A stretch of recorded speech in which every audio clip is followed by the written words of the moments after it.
বাংলাদেশের সরকার পরিবর্তনে যুক্তরাষ্ট্রের কোনো ভূমিকা ছিল না। ওয়াশিংটনে ভারতীয় প্রধানমন্ত্রী নরেন্দ্র মোদীর সাথে এক বৈঠকে এমনটাই মন্তব্য করেছেন ডোনাল্ড ট্রাম্প।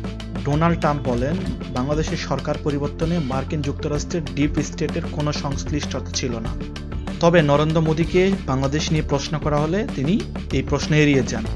এই বৈঠকে ভারত এবং যুক্তরাষ্ট্রের মধ্যে অর্থনৈতিক এবং দ্বিপাক্ষিক বিভিন্ন বিষয় নিয়ে আলোচনা হয়েছে। মার্কিন প্রেসিডেন্ট ডোনাল্ড ট্রাম্পের দ্বিতীয় মেয়াদে দায়িত্ব নেওয়ার পর নরেন্দ্র মোদীর এটি প্রথম যুক্তরাষ্ট্র সফর। এরপরই বৈঠকে বসেন দুই নেতা। আলোচনা হয় বৈশ্বিক এবং অর্থনৈতিক নানা ইস্যু নিয়ে।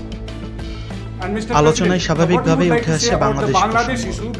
বাংলাদেশের সরকার পরিবর্তনে যুক্তরাষ্ট্রের বাইডেন প্রশাসনের ভূমিকা ছিল, এমনটা প্রশ্ন করা হয় ডোনাল্ড ট্রাম্প।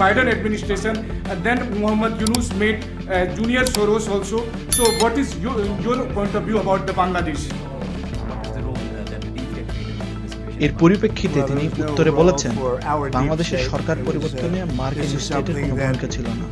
এটি এমন একটি ইস্যু যেটা নিয়ে ভারতের প্রধানমন্ত্রী নরেন্দ্র মোদী প্রায় অনেক দিন ধরেই কাজ করছেন, আর এই বাংলাদেশ ইস্যুটি আমি মোদির হাতেই ছেড়ে দিচ্ছি। এরপরে নরেন্দ্র মোদীকে বাংলাদেশ ইস্যু নিয়ে প্রশ্ন করা হলে তিনি এড়িয়ে গিয়ে ইউক্রেন এবং রাশিয়ার যুদ্ধ নিয়ে কথা বলেন। বাংলাদেশ ইস্যু নিয়ে নরেন্দ্র মোদী নতুন করে জল ঘোলা করার চেষ্টা করছে, এমনটাই এই বক্তব্যের মাধ্যমে উঠে আসছে। তিনি বাংলাদেশের সরকার পরবর্তীতে কে আসবেন, কোন দল ক্ষমতায় আসবেন, অথবা শেখ হাসিনাকে কিভাবে ফেরানো যায় বাংলাদেশে, এ নিয়ে মার্কিন গোয়েন্দাদের সাথে বিভিন্ন তথ্য আদান প্রদান করছেন, এমনটাই তার এই সফরের মাধ্যমে উঠে এসেছে।